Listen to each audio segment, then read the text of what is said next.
I'm a fourth-generation farmer here at Wester Farms. We grow tobacco, cucumbers, corn, soybeans, wheat, and we have about 500 mama cows. We also own a feed store called Wester Feed Service that my parents opened in 1978, and we own a mercantile called the Farmers Mercantile that's located in our feed store, where we sell our own local beef and other North Carolina products. Growing up, I was always with my dad farming, and so that really created my love for agriculture. He taught me everything he knew about farming, and so I decided to go to North Carolina State University to major in agriculture, and then I came back here and decided I wanted to work for my dad. So in 2009, I joined the farm, and it was like a partnership with my dad. He taught me everything he knew, and we created a really strong relationship together with a love for agriculture. In 2012, Jason and I got married, and then he joined the farm in 2013, and we farmed together for a really long time. 5 years ago, my dad passed away, and so it became my mother, Jason and I. And then last year, my mom retired, so Jason and I run the farm, the feed store, and the mercantile all by ourselves, including our employees. My background was actually turf grass management, was in sod production, and actually picked with her dad. I was like, hey, look, I don't want to farm. I'm gonna stay in turf grass.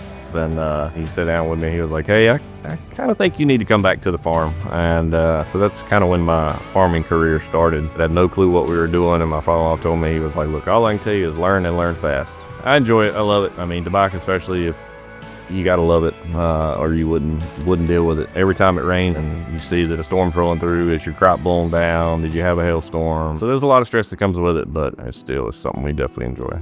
One of our biggest challenges I think we found recently too is people moving out to the country. They're buying up land just as fast as they can, and it's land that was farmland. So we decided that if we opened up a store that we sold our beef and other local products, that if we couldn't farm that land, maybe we could feed the people who are buying that land. That was our thought behind the mercantile. Everybody is going to do it a little differently. You can definitely learn a lot from other people.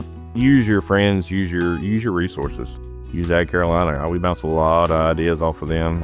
It's so much easier to deal with because they're farmer focused. We're very fortunate that, not all banks really want to lend on agriculture anymore because it can be a risky situation at times, just the way the weather is and the markets and commodities, everything we fight. But they're great. They're always a phone call away. With farming, most of your income comes in the fall of the year. So having that income in the spring of the year makes a huge difference for us. So patronage really means a lot to us because we know we can depend on that money in the spring.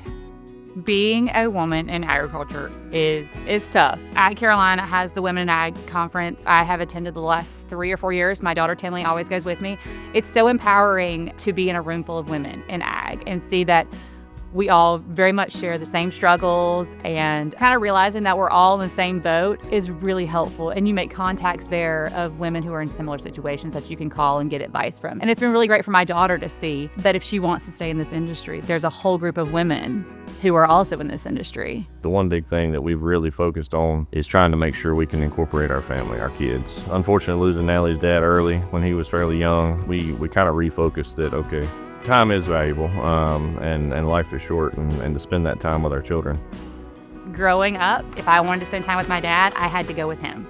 Jason and I have kind of decided to take a different approach to that with our children, that yes, they're with us all the time on the farm, but we're also going to make it a point to spend time with them outside of the farm because life is short.